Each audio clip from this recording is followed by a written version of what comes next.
qabxiiwwan kana ilaalleetii barumsa kana gaafa xumuru hin beeku. Adda ba'uun maal jechuudha? Adda ba'uu jechuun maal jechuudha? Maaliif adda baana? Maalirraa adda baana? Bu'aa Waaqayyoof adda ba'uun moo maali? Isa jedhu waan afur waan gurguddaan dubbaddaa. Mata dureen kun mata duree tokko yoo ta'e iyyuu qabxiiwwan gurguddaa main pointii kan ta'an qabxii gurguddaa afur of jalaa qaba. Innis irra deebi'a. Adda ba'uun mata duree adda ba'uu jedhu jalatti adda ba'uu jechuun maal jechuudha? Maaliif adda baana? Sadaffaan maalirraa adda baana? Inni arfaffaan bu'aan Waaqayyoof adda ba'uu maalidha isa jedhu walii wajjiniin kan ilaallu ta'a.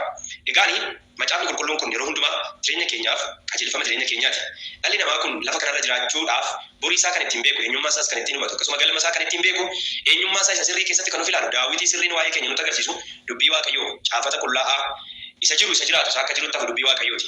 Isa humna qabu, isa jireenya keenya ijaaru, isa diigamaa jireenya keenya ijaaru, isa fayyaa lubbuu keenyaa ta'e, isa nagaa jireenya keenyaa ta'e, dubbii Waaqayyoo isa akka jirutti hafu mootii wanti Waaqaati afaan isaarraa kan ba'e, harrayyuu yoo isa jiraanne yoo isa dhageenya kan jiraannu, harrayyuu yoo isaaf abboomamne kan jiraannu dubbii Waaqayyooti. Isa barri ittiin dabarre caafatootatti barri darbaniiru, kitaabota baay'eetti barri darbaniiru, kitaaba moofaa old fashioned jedhamanii kitaaba gurguddaan addunyaa kana dinqisiifachiisan barri darbee jira. Keemistirii baay'ee irra keemistoonni baay'een kan oomishan kitaabota gurguddaa, kitaabota koomentaatarii gurguddaadha jedhamanitti barri darbee amma irraatti sagalee Waaqayyootti homtuun dabalamu irraan hirrifamu humna qaba, hangoo qaba, yeroo dubbifamu yeroo lallabamu lubbuu namatti tora. Hojii humna hojjetu of keessaa qaba, billaa qara lamaan qarame caalaa qara qaba. Akka burruusa dhagaa kattaa daakuu jireenya namaarraa waan ulfaataa fi gurguddaa jira. Lubbuu namaaf fayyaadha, foon namaaf fayyaadha. Seexanatti abidda amma irratti dubbii Waaqayyoo jireenya keenyaaf soora. Isa kanaaf dubbii Waaqayyoo dhaggeeffachuudhaaf dhaloonni gaagaata yookaan keessi keessan yeroo hundumaa dubbii Waaqayyoo dhaggeeffachuutti gammadu baga gammaddan. Wanti oduu guddaan niiku breaking news inni odeeffannoo haaraan yookaan immoo sabbar seenaadha kan jedhamu. Oduun addunyaa kanaa karaa BBC kan darbu, karaa VOA kan darbu, karaa miidiyaawwan gurguddaa addunyaa kanaa kan darbu, mootonni waltaan kan dubbatan, mootonni gamtooman kan dubbatan, dubbii gurguddaan ni dubbatan. Guyyaadhaa gara guyyaatti garuu boqonnaa lubbuu keenyaaf nagaa jireenya keenyaaf ta'uu hin danda'an.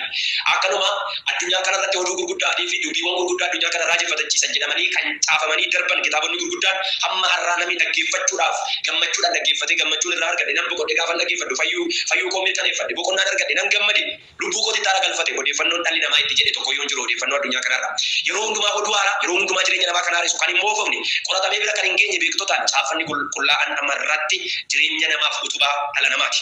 Isa kanaaf kana dhaggeeffachuutti dhaloonni gammaddan baga gammaddan sagalee Waaqayyoo sirnaa fi qajeelfama jiruun dhaggeeffadhaa abboomamaa jiraadha isiniin jedha. Haa ta'u egaani Waaqayyoo kutaa kana keessatti saba Israa'eliin dubbii guddaa tokkotti dubbata. Lakkoofsa 7 qofa kan jiru. Kanaaf ani Waaqayyo gooftaa keessan waan ta'eef jedha. Maal sababiin ta'eef Waaqayyo gooftaa keessan sababan ta'eef jedheetu isin addaan naaf ba'a qulqullootas ta'edha. Maalan barbaada sabni kun saba kooti, saba dhuunfaa kooti, isin saba kooti, isin ijoollee kooti, isin saba dhuunfaa kooti waan taataniif immoo Waaqayyo abbaa keessan waan ta'eef isin sababa nan abbaa keessan ta'e, sababa nan uumaa keessan ta'e, sababa nan Waaqayyo gooftaa keessan ta'e waan isin gochuu qabdan isinitti meedeetu waan lama waan gurguddaa lafa ka'a. Innis tokko addaan naaf ba'a, lama qulqulloota ta'a isa jedhudha. Egaa qulqulloota ta'a jedheetu waan lama lafa ka'a. Kana keessa addaan of baasu Waaqayyo adda ba'u isa jedhuun dubbadha. Yeroo Waaqayyo adda baanu kun qulqulloofna waan ta'eef qulqulloota ta'a isa jedhus kanuma keessatti nama hammachiisa. Haa ta'u malee adda ba'uun maalidha yoo jenne hojiin uumamni boqonnaan 12 hojiin iddoo sanatti Waaqayyo Abrahaamiif hojjete akkasuma Abrahaamis hojjete waan mata duree kana wajjiniin wal qabatudha. Abrahaamin Waaqayyo waan irraa adda baasuu barbaade tokko qaba adda naa ba'i jedheeni. Kanaaf adda ba'uu maalinni waan irraa adda ba'uu qabnu waan dhiisuu qabnu dhiisuu yookaan ofirraa kutuudha, irraa cituudha, ofirraa kutuudha, biraa deebi'uudha, of biraas deebisuudha. Maalinni waan kun yoo jenne Abrahaamin Waaqayyo adda ba'uun maalidha isa jedhuuf adda ba'uu jechuun waan dhiisuu qabnu dhiisnee Waaqayyo wajjin adeemuu Waaqayyo wajjin jiraachuudha jennu. Maalirraa adda baana inni jedhu mata duree biraa yoo ta'u adda ba'uuni waan Waaqayyo akka dhiifnu barbaadu dhiisuudha. Waan Waaqayyo akka nuyi dhiifnu akka nuyi biraa deemnu akka nuyi irraa adda baanu barbaadu irraa adda ba'uudha dhiisuudha. Kanaaf Abrahaam maal dhiisuu barbaade Waaqayyo maal akka inni dhiisuu barbaade laata Waaqayyo yeroo baay'ee nu kiristaanota ofiin jenna waan dhiisuu qabnu moo dandeenye jenni dhiisi kana yommuu nu jedhu Waaqayyo inni nu dhiisuu dadhabna. Maal dhiisuu dadhabna yoo jenne wantoota dhiisuu qabnu mata duree keessatti nan dubbadha. Garuu adda ba'uu jechuun waan Waaqayyo akka nuyi dhiifnu barbaadu sana dhiisuu jechuudha. Irraa adda ba'uu jechuudha. Biraa galuu jechuudha. Abrahaam maal irraa adda baasuu barbaade Waaqayyo akka inni Waaqayyo kutucha nan dubbisa. Uumama boqonnaan 12 Waaqayyo gooftaan Abrahaamiin biyya kee keessa laala biyya irraa adda ba'e. Biyya keessa maal tura Waaqayyo maal biyya kana keessa deemedha. Lammii kee keessa lammii isaa keessa maal tura lammaffaan kun sadaffaan maatii abbaa kee keessa maatii abbaa isaa keessa maal tura Waaqayyo maaliif isaan irraa adda ba'e jedhaan. Ilaala waan sadii waan gurguddaadha. Biyya lama lammii sadii maatii abbaa. Wanti sadeen kuni waan Abrahaam irraa adda ba'uu qabudha. Adda ba'i dhiisi jechuudha. Akkana jechuun maal anaaf adda ba'i. Jara kana waan sadanan isin jedhu kana dhiisi. Yoo isaan dhiifte na argatta yoo isaan hin dhiiftu ta'e immoo nan argattu eebba sin argattu jechaa jira Waaqayyo. Nu garuu yeroo baay'ee akkas goona waan Waaqayyo dhiisi nuun jedhu ammanneetu na eebbisinna. Waan Waaqayyo dhiisi irraa adda ba'i kana dhiisi. Inni nagar too inni nagar tamallisee እንዳትመለከት too titee hid xisee wuxa የሚልን Waaqayyo waan kana nutti dubbata yeroo tokko. Kanaaf namoonni baay'een waan dhiisuu dadhabdan qabdu laata. Kutaa kana keessatti of ilaala. Jireenya keessatti waan dhiisuu dadhabde qabda. Dhiisuun dadhabe. Utuun kana dhiisee nama barbaada. Garuu dhiisuun dadhabe. Jireenya koo keessatti kana dhiisuu dadhabe. Waan waaqayyo narraa barbaadnedha. Dubbii waaqayyo narraa barbaadnedha. Jireenya waaqayyo narraa barbaadnedha. Waan kana dhiisuun dadhabe. Yeroo baay'ee jireenya kiristaanaa keessatti kiristaanni waan dhiisuu waan waaqayyo dhiisitiin jedhe inni isa waan waaqayyo itti fufitiin jedhe moo itti fufa. Kanaaf abboomamuunis dhiigni abboomamu waan waaqayyo godhi jedhe gochuu fi waan waaqayyo hin godhin jedhe immoo gochuu dhiisuudha. Hiika abboomamu iyyuu jechuudha. Hiika abboomamu hin qabnu hin beeknu yoo ta'e eebba abboomamu dhufu hin nyaannu jedhee yeroo darbe sin barsiise. Kanaaf kutaa nama sin barsiisuu kana keessatti jireenya keessan keessatti waan waaqayyo akka dhiiftu barbaadu inni dhiiftu taanaan ani kiristaan nama waaqayyooti ani beentee ani waaqayyo na beeka waaqayyo na jaalata na eebbifama nama waaqayyooti jechuun kee jecha sobaa akka ta'e somaanis itti midharra.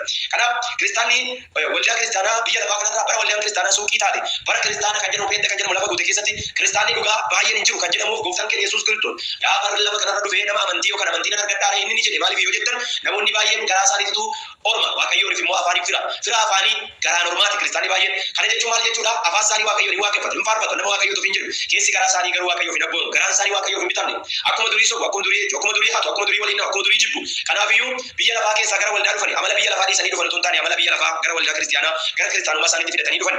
Kanaafi qaalluuni mana qaalluuf mana waldaa kiristaanaa yoo laaltanii garaagarummaa qaba. Qaalluuni mi'a isaa kan hin taane dibbii koosseesisin jedhee lola qaalluun seexanii jechuudha. Waldaa kiristaanaa keessatti garuu namni amma mana qaalluu kabajuu dadhabee jibba fidee dhufa lola fidee dhufa amala biyya lafaa fidee dhufa amala waldaa kiristaanaa keessa mana qaalluutiin utoo dhatte Yesuus hin jette wangeela fuutee dhatte dibbii koosseesisin nama baay'ina qaalluun mirga isaa fi falmata. Waldaa kiristaanaa keessa garuu har'a xuraa'ummaa baay'eetu jira. Kiristaanoo ofiin jedha hinata kiristaanoo ofiin jedha isoba kiristaanoo ofiin jedha hinecha kiristaanoo ofiin jedha hinjibba kiristaanoo ofiin jedha wanti inni hin goone jiru. Kanaatiif waan waaqayyo dhiisi jedhe namoonni baay'een dhiisuu dadhabdanii laata. Isin amma waan sana dhiiftanitti waaqayyo duukaa deemaa jirra jechuu keessantu soba sin jalaa ta'a jechuu kooti. Soba nu jalaa ta'a jechuu kooti. Kanaaf dhiisuu jechuun adda bahuu jechuun maal jechuudha isa jedhu ni kaa jira. Adda bahuu jechuun waan waaqayyo akka dhiifnu barbaadu dhiisuudha. Irraa adda bahuudha ofirraa kutuudha. Namni yeroo opereeshinii ta'u dhukkubatu keessatti argama. Namni caluu jedhee fayyaatu qalama miti. Fayyaatu qalama miti. Waan dhukkuba keessa isaatti argama. Dhukkuba gubbatti isaatti argama. Dhukkuba garaacha isaatti argama. Dhukkuba kaleerraa isaatti argama. Dhukkuba gaddaamessa isaatti argama. Dhukkuba inni keessa namummaa isaatti argame sana dhukkubicha erga ilaalanii booddee namicha kanuun kan barbaachise dhukkubicha keessa baasuu malee namicha ajjeesuu barbaadame miti. Kanaatiif dhukkuba keessa keenya jiru dhukkuba cubbuu dhukkuba garaagaraa dhukkuba amala biyya lafaa of keessaa baasuu jechuun taa'anii of marammaru egaa of keessatti argan immoo kiniiniin itti dhukkuba biyya lafaa fi waan waaqayyo keessaa baasu barbaade ittiin of keessaa baasan dubbii sagalee waaqayyo miti. Egaa muranii booddee masaltajaa waraanu miti nama eega masaltajaa waraanu yookaan adoocha waraanii booddee maal godhu hin buqqisu keessaa baasu jechuudha. Qalanii muranii keessaa gatu isaa booddee deebisanii godhu namichi isaa booddee hobbara yeroo muraasa eega dhukkubsate booddee hin fayya bagaan of keessaa baase silaa ajjeessa ture. Dhaloonni kun waan isa ajjeesu of keessatti baatee deema. Dhaloonni kun waan isa ajjeesu liqimsee deema. Kanaafuu waan si ajjeesu dhiisi yoo waan si ajjeesu of keessaa baate duutu isa si ajjeesu of keessaa ajjeesi. Haaleluyyaa. Amee fayyeroo jireenya namaa galu yookaan dhukkubni garaacha namaatti yeroo galu waan qoricha dhukkuba sana nama keessatti ajjeesu liqimsu. Isaa booddee gaafa qoricha dhukkuba sana nama keessatti ajjeesu liqimsan dhukkubichi nama keessatti jaayimee jiita. Isaa booddee dhukkubichi nama keessaa du'e jedhama. Dhukkubichi keessaa du'e taanaan garuu namichi du'uun isaa dirqama. Kanaafiyyuu